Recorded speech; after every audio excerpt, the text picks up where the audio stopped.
You want to stand up right head into the chair. We should do this together.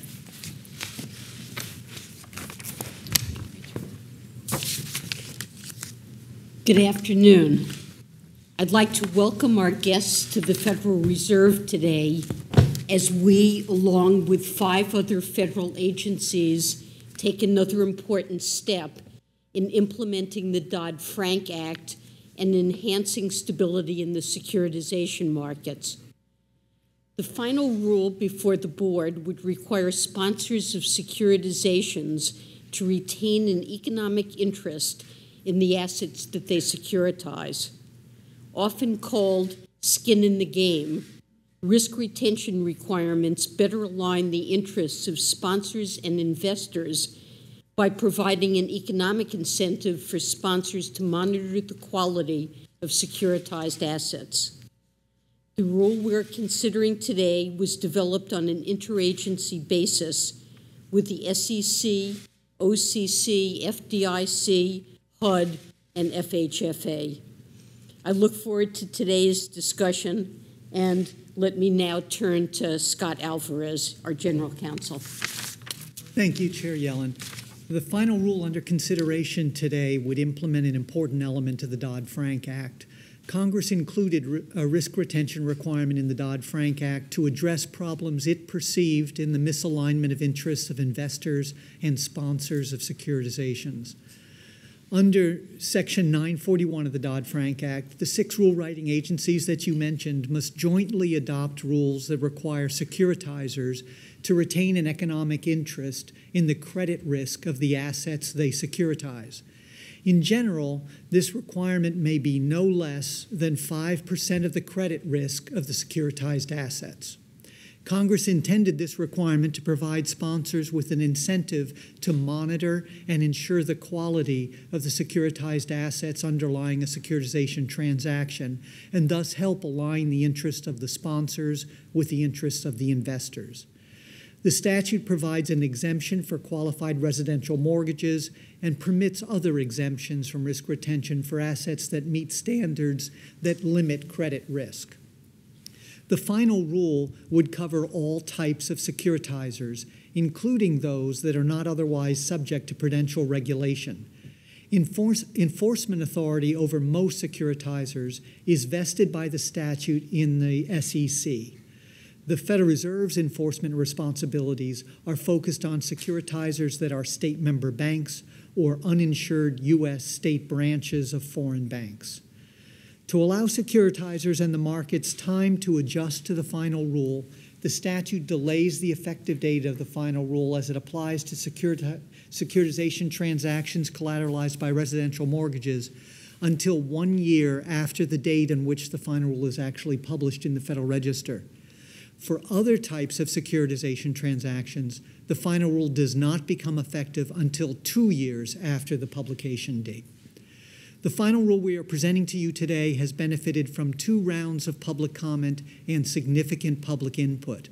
The board received many thousands of public comments throughout this process, including approximately 250 comments on the revised proposal published in mid-2013.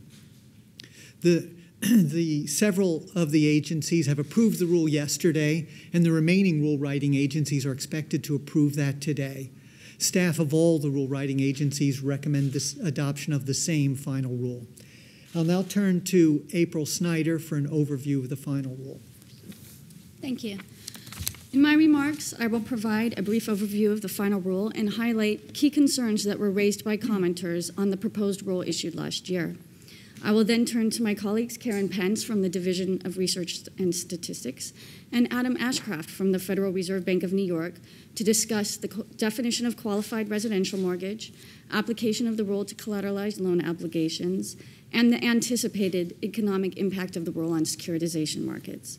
We 3 and other members of staff will then help answer questions about details of the final rule following our remarks. Consistent with the Dodd-Frank Act, the final rule would impose a minimum 5% risk retention requirement on all securitizers, unless there is an applicable exemption. Furthermore, as required by the statute, the final rule would generally prohibit securitizers from hedging or transferring their risk that they would be required to retain under the rule.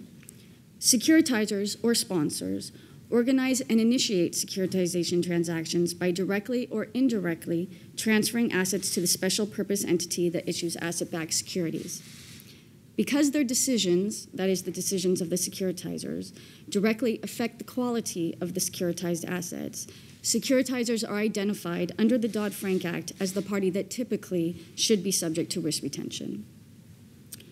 The final rule, as in the proposals, would include a menu of options for securitizers to meet their risk retention requirement. A securitizer of any class could satisfy the risk retention requirement by holding a horizontal, residual, or the most subordinated interest in the transaction.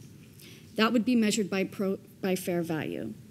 A securitizer could also hold a pro rata vertical interest or a combination of vertical and horizontal risk retention interests. There are also specific options in the menu of options for special types of securitizations, including commercial mortgage securitizations, asset-backed commercial paper conduits, and revolving securitizations that use master trust vehicles. Consistent with the statute, the final rule would provide for a number of exemptions from risk retention. For example, there are exemptions for asset-backed securities that are guaranteed by the U.S. government and its agencies, and for state and municipal guaranteed asset-backed securities. Also, as Karen will discuss further, the Dodd-Frank Act provides a complete exemption from risk retention for residential mortgages that meet the definition of qualified residential mortgage, or QRM. The definition of QRM was the focus of most of the comments on both the original proposal issued in 2011 and the proposal issued last year. In the revised proposal issued last year, the agencies proposed to align the QRM with the definition of qualified mortgage, or QM, that was adopted by the CFPB in early 2013. This alignment between the QRM and QM was generally supported by commenters and is recommended by staff in the final rule. Because of the importance of the QRM definition, staff recommends that the agencies agree to periodically review the QRM definition and the effect that this definition may have on the residential mortgage market. The final rule would therefore provide that the initial review of the QRM would occur 4 years after the effective date of the rule, or approximately 5 years from now, and thereafter occur every 5 years. This initial review would follow a review of the QM that the CFPB is required to do by statute. The final rule would also exempt commercial loans, commercial real estate loans, and auto loans from risk retention requirements if they meet underwriting standards set out in the rule. These underwriting standards have been adjusted in the final rule in response to comment from the proposals, and they attempt to identify loans in each of these asset categories that indicate low credit risk. In addition, securitizations guaranteed by Fannie Mae and Freddie Mac, as long as these GSEs operate in conservatorship with capital support from the United States, would not be subject to the risk retention requirements. For those securitizations that do not qualify for an exemption, the final rule would include some adjustments to the proposed risk retention requirements, or the menu of options, to address commenter concerns. One of these adjustments would provide a more flexible disclosure framework for the fair value calculation for horizontal risk retention. This more flexible disclosure framework should address commenter concerns that were expressed about the proposed disclosure of proprietary information with respect to the fair value calculation. Another significant change would remove proposed restrictions on cash flows to securitizers that hold a horizontal risk retention interest under the rule. The proposed cash flow restrictions would have limited how quickly a securitizer holding horizontal residual risk retention could receive payments with respect to the residual interest. These restrictions were intended to ensure that securitizers would not be paid more quickly than more senior investors in the transaction. However, the proposed restrictions tend to be unduly restrictive for some asset classes. Furthermore, the requirement to measure horizontal risk retention using fair value under U.S. GAAP should ensure that any horizontal risk retention interest is meaningful without the proposed cash flow restrictions, because the fair value calculation already takes into account cash flow, projected cash flows on the residual interest. A number of commenters requested that the agencies fully exempt securitizations of leveraged commercial loans, or CLOs, that are sponsored by asset managers that are usually not affiliated with the originators of the leveraged loans. These are referred to in the final rule as open market CLOs. As Adam will discuss further, the final rule does not include a specific exemption for open market CLOs based on structural features, which is what the commenters requested. Instead, the final rule would implement the option from the 2013 proposal for allocating risk retention to the lead arranger of leveraged loan syndications. Taking into consideration evidence of widespread deterioration in underwriting standards for leveraged loans in recent years, applying the risk retention requirement to open market CLOs, which are covered by the risk retention requirements of the statute, would promote disciplined underwriting in the leveraged loan markets and reduce risks that this market may pose to financial stability. It should also meaningfully align the incentives of the sponsors and the investors in CLO transactions, which is a key goal of risk retention. As proposed in 2013 and in response to comments on the original 2011 proposal, the final rule would limit the duration of risk retention requirements by allowing securitizers to hedge or transfer their risk retention interests after the end of the period when default on the underlying securitized assets is most likely to be associated with low-quality underwriting. In the case of residential mortgages, this limitation on hedging or transfer of the risk retention interest would be lifted after the later of 5 years from the closing date or when the original unpaid principal balance of the collateral pool is reduced to 25%. But in no case would the limitation on hedging or transfer last later than 7 years after closing. In the case of all other asset classes, the limit on the hedging or transferring by sponsor could occur after the later of 2 years from closing or when the original unpaid principal balance was reduced to 33%. This concludes my overview of the final rule. Karen Pence will now discuss the aspects of the rule related to residential mortgages. Thank you, April. The Dodd-Frank Act requires the agencies, in setting the qualified residential mortgage definition, to take into account underwriting and product features that historical loan performance data indicate result in a lower risk of default. In addition, by statute, the definition of QRM cannot be any broader than the definition of qualified mortgage, or QM, adopted by the Consumer Financial Protection Bureau in its ability to repay rules. Staff recommends aligning the QM and QRM definitions in order to fulfill these statutory requirements and to facilitate mortgage credit availability.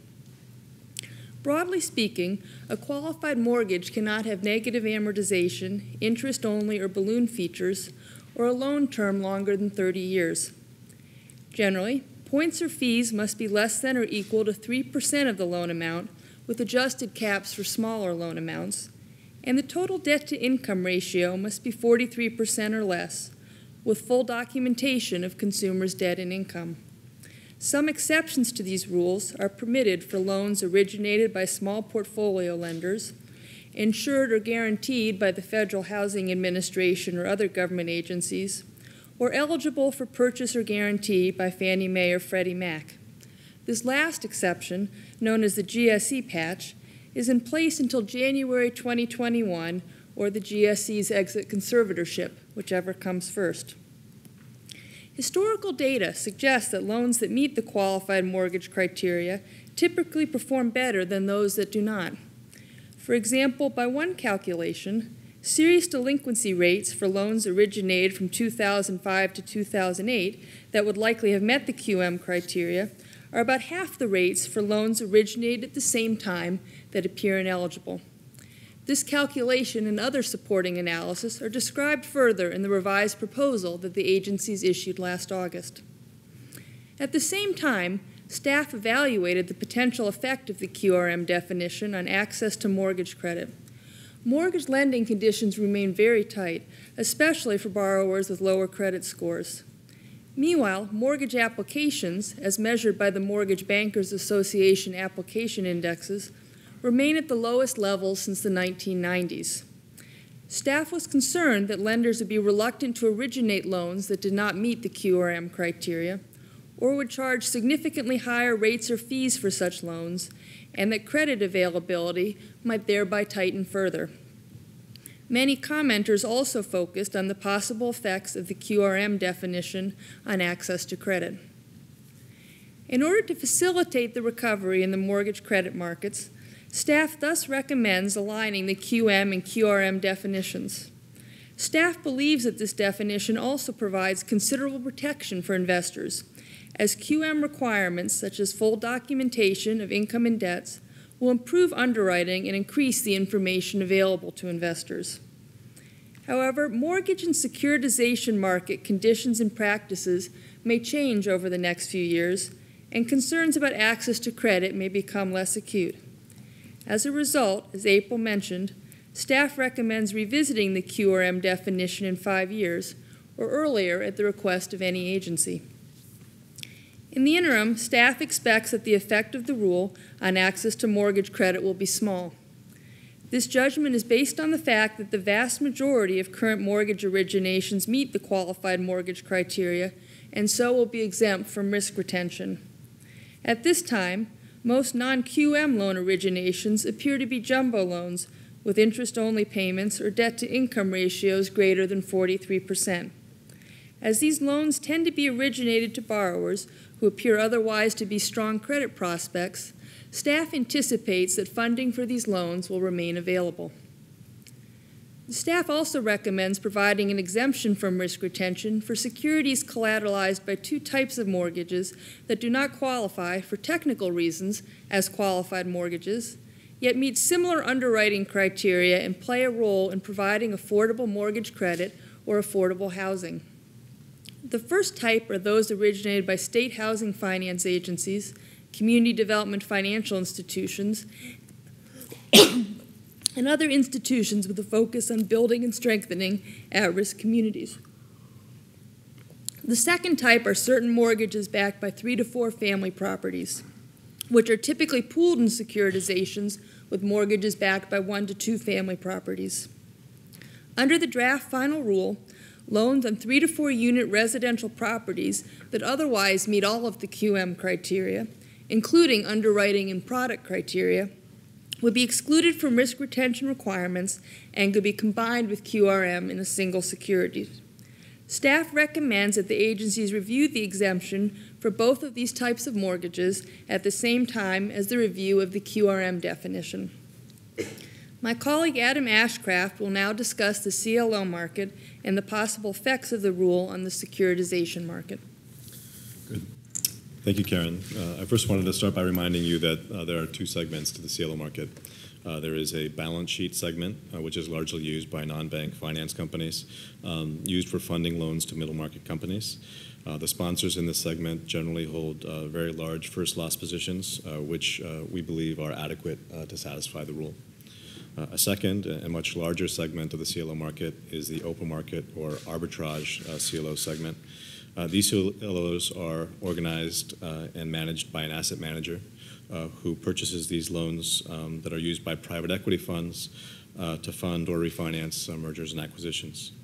The lead arrangers of these loan facilities generally retain a revolving component of those facilities and sell the term component into the market, about half of which are currently sold to CLOs. Asset managers of these CLOs will at times hold some of the equity of these transactions, but not always, and generally not enough to satisfy the rule. The proposed rule has 2 options for the market in order to meet the risk retention requirements. The first of which is it recognizes the sponsor of these transactions as the asset manager, and as the sponsor of the transactions, the asset manager can use any of the options that any sponsor can use in order to satisfy the rule, holding risk vertically through an L-shaped form or in a first loss position. The second alternative is that risk retention can be allocated from the CLO manager to the lead arranger, who can make all or part of the term loan that they originate to be CLO eligible by retaining 5% of that amount and abiding by the sales and hedging restrictions that are in the rule. An asset manager who purchases only CLO-eligible tranches would not have an incremental retention requirement, effectively allocating the burden on the lead arranger. The industry has criticized each of these options. First, they've maintained that the statute does not subject CLO managers to risk retention and have made the observation that some asset managers don't have the balance sheet necessary to raise the funding in order to meet the retention requirement. Second, the industry has suggested that the allocation to lead arranger alternative is not market practice and believe that it would not work and it would not be used. Finally, they have alternatively asked for an exemption from the risk retention requirements based largely on structural features that exist in the current market. Staff have reviewed each of these comments very carefully, and after consideration, recommend proceeding with the two options that were proposed last year in the proposal. The reason for this position is first that the structural features of CLOs that were being used as a basis for an exemption are commonly found in all types of CDOs, which we know from our experience during the recent financial crisis did not provide market discipline or investor protection. Staff do not believe there is compelling evidence documenting that these features alone promote high-quality underwriting or investor protection. In addition to that, the structural features of CLOs did not mitigate a significant underwriting cycle in leveraged loans during the recent financial crisis. We also observed that those structural features are not doing very much to prevent overheating in the current market. A significant fraction of the loans that are purchased by these CLOs are being assigned a criticized rating by bank supervisors. So for these reasons, we recommend going forward with the rule as proposed. I'm going to turn my discussion to some of the other underwriting standards in the rule outside of QRM. The Act permits the banking agencies to set underwriting standards which exempt selected commercial loans, commercial real estate loans, and automobile loans from risk retention. Underwriting standards for these other asset classes in the final rule are largely unchanged from what we proposed last year and are generally narrower than the equivalent of QRM for the following reasons. For auto loans, auto loan underwriting typically relies heavily on credit scores and does not typically involve the verification of borrower debt and income that's required in the proposed exemptions. The market for fully stabilized commercial real estate loans is segmented, with life insurance companies making the less risky loans, leaving only the more risky loans for securitization market. Similarly, the market for commercial credit is segmented where more creditworthy firms are using alternative sources of finance, which means that there are only the risky loans left to be financed by securitization. Given these reasons, staff support going forward with the underwriting exemptions in the final rule. My final remarks are focused on hoping you understand the impact of this rule on securitization markets, in particular the impact of the rule on sponsor incentives and the cost of credit. Risk retention can have a positive impact on sponsor incentives by increasing the amount and duration of capital underlying securitization transactions. However, the measured impact of this incremental amount and duration of capital on the cost of credit is generally going to be very small for the following reasons. The first of which is that risk retention is a fairly common feature of the market, which means that any change in amount of duration is going to be small, if not zero, in many of the market segments that we study. In addition to that, financial markets are fairly efficient. What that means is that the differential cost of funding credit through securitization as opposed to funding it on balance sheet is not going to be that large. And the combination of those two things means that the cost of credit created by incremental capital is not going to be particularly big. As a specific example, if the amount of incremental retention is the maximum of 5%, and the difference in yield between how much it costs to fund a credit on balance sheet as opposed to in a securitization is as large as 5 percentage points, which is a very large number, the cost of incremental retention is only going to be 25 basis points ultimately to the borrower. So for those reasons, we don't think that the impact of this on the cost of credit is going to be particularly large. That being said, we do think the impact is obviously going to be larger in markets where the amount of incremental retention is larger, both due to the positive impact of retention on incentives as well as the higher cost of credit. We do project that the rule will have the most significant impact on the CLO and CMBS market segments, which are the two largest asset classes in the current new issue market, given the limited risk retention that exists in place, as well as the current trends in loan underwriting, which are likely to be changed through more capital. The likely impact on the CLO market will depend in part on the option used by the market. If asset managers hold horizontal risk retention, the cost of funding that equity tranche would likely increase, leading to a small incremental impact on the cost of credit, likely between 10 and 20 basis points. If instead lead arrangers exercise the option to hold risk, we project that it will have a minimal impact on the cost of credit, given the amount of leverage that they can get under capital rules in the range of 0 to 10 basis points. In the CMBS market, current horizontal risk retention of 2.5% in the conduit market would double to 5% per the requirement. We estimate this incremental retention will have a small impact on the cost of credit on the order of magnitude of 0 to 10 basis points. However, the halving of B-piece leverage could significantly improve incentives, and other requirements in the rule could mitigate existing conflicts of interest that exist between the B-piece buyer and senior investors. Obviously, in each of these two market segments, there's some uncertainty about the impact given the magnitude of the change. The estimates outlined are based on reasonably conservative assumptions, but the magnitude is not particularly sensitive to even more conservative assumptions than were used.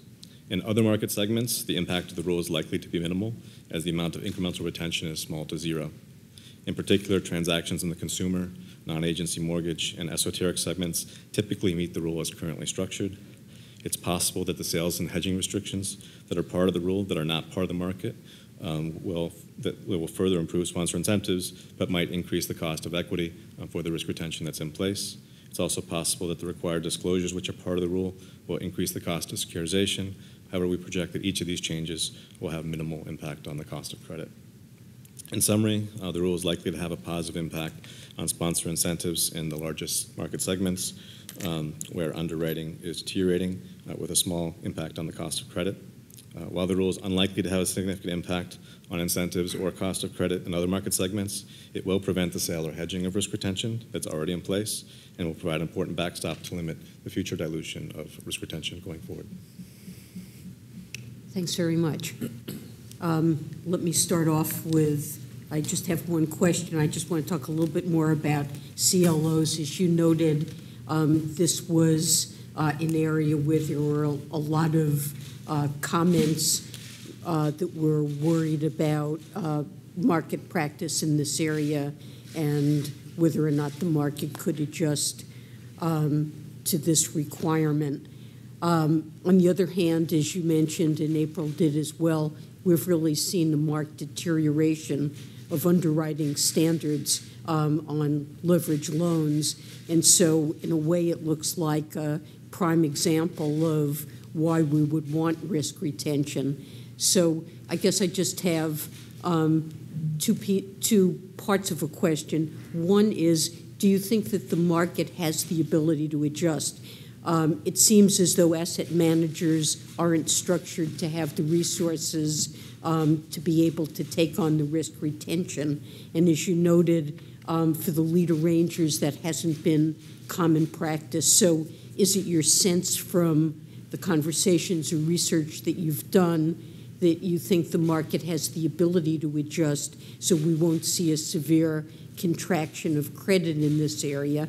And I guess the other side of it is, do you think we will see an improvement in underwriting standards in this area as a consequence of this? Sure. So I think the economics are fairly compelling that either the asset manager or the lead arranger could find a way of retaining the retention and earn a return on their capital that would be attractive and consistent with the risk profile of that exposure. So I think we're fairly confident that the market will find a way to respond. As to whether or not these standards themselves will have an important effect on the underwriting in the leveraged loan market, again, I think we do believe that will be the case. However, we would point out that the rule does not go into effect for 2 years, so it does depend in part on whether or not the market begins to act ahead of the rule or not. Thanks very much. Vice Chair? Thank you, Madam Chair. What was the experience with loans in which there was a retention of risk by the original lender during the Great Recession? I mean, do we have evidence that 5% makes a significant difference? Sure. So there's an academic literature that's focused on this, and that there certainly is evidence that retention is correlated with performance. I've authored a study focused on the conduit CMBS market and documented what happened when the B-piece investors, they're the first loss investors in that market, were able to sell their first loss positions into vehicles called CRE CDOs. And it turns out that if you control for all the information that's available at the issuance of those conduit CMBS transactions, the amount that BP's investors sell to CRA-CDOs has an important explanatory power for the adverse performance of those transactions. So there's certainly compelling statistical evidence that risk retention is correlated with performance. And another question: looking through the proposed rules, which are really very impressive and look reasonably complicated to those who don't know the field.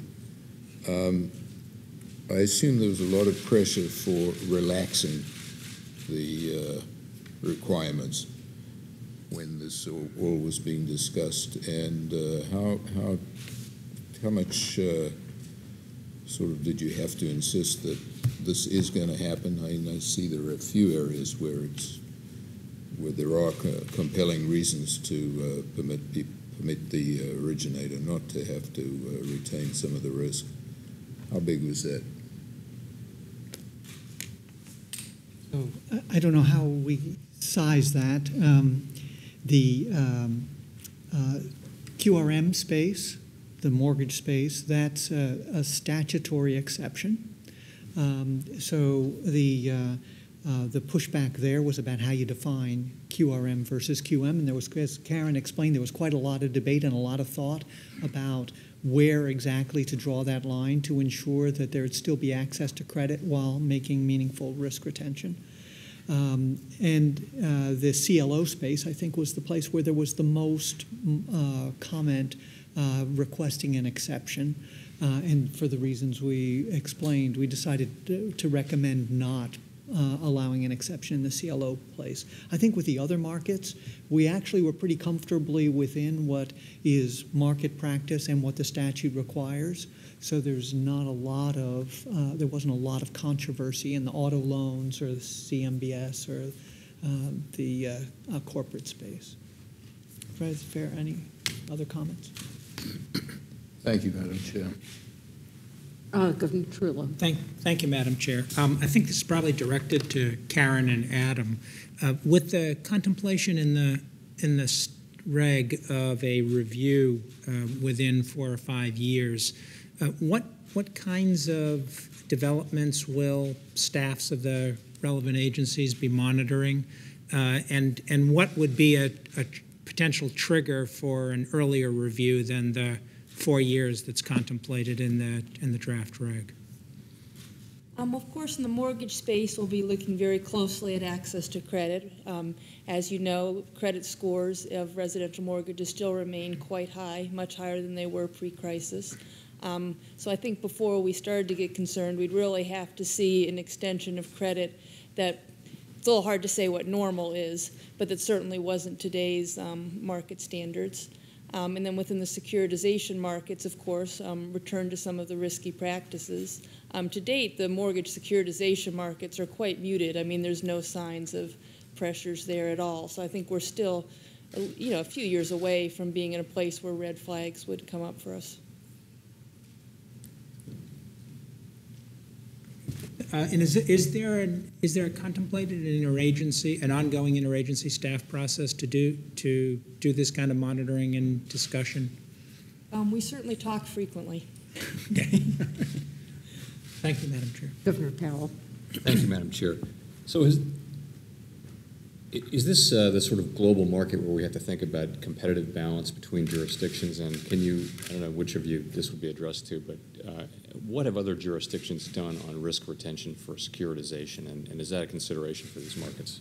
So one of the things that we did take into consideration was the EU risk retention framework that they put into place, I believe, in 2011. And there's a couple of differences between our framework and the EU framework. First, the EU framework puts the onus on the investors to ensure that the sponsor or securitizer retains the 5% in the transaction. So essentially, the investor cannot buy anything where they haven't gotten a warranty, if you will, or a piece of paper saying that the sponsor has retained 5%. Two, the European framework allows the use of unfunded credit enhancements, such as letters of credit or credit derivatives, and that's something that we don't allow under our final rule. As you know, during the crisis, there were problems that arose with a few institutions with unfunded enhancements where they didn't perform, and then basically you had that knockoff effect. So that's where a potential rub could occur. But many of the risk retention options are similar. Bottom line, it's a fairly level playing field then, Tom? Well, depends upon if you're a European issuer, you may have problems with coming up with a funded credit enhancement, or you may have more concern about it because it could cost you more. But also under the rule, there is a safe harbor for foreign securitizations that have limited connection to the United States. So if the sponsor is not a U.S. person, and a U.S. person does not include the foreign branches or agencies of U.S. banks, but it would include the U.S. branches and agencies of foreign banks.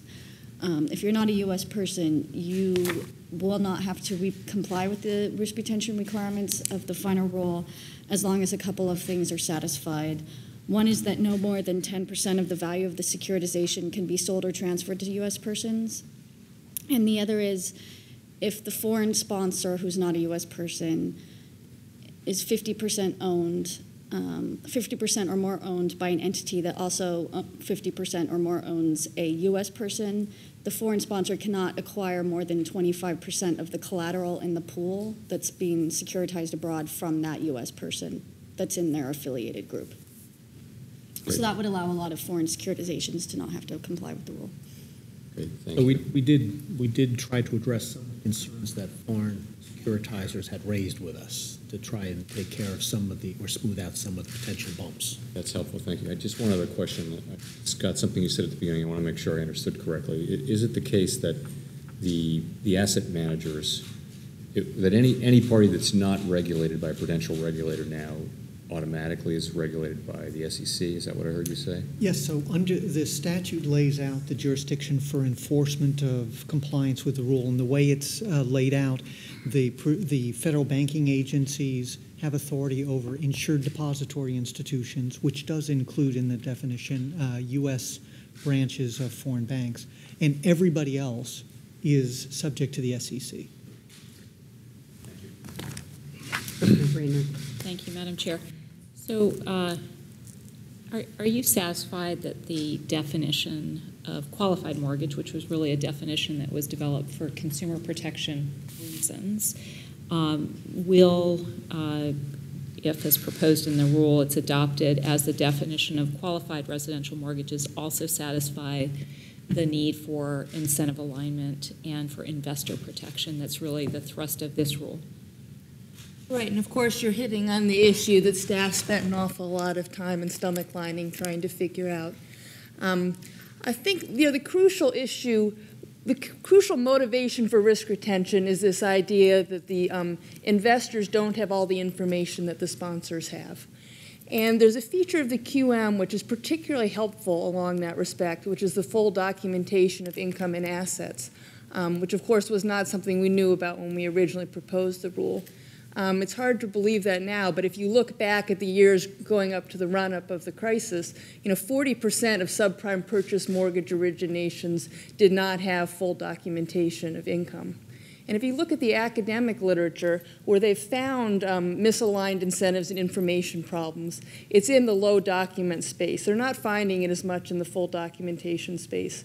So we do think those full documentation requirements are going to go quite a bit towards, ameliorating some of the investor concerns.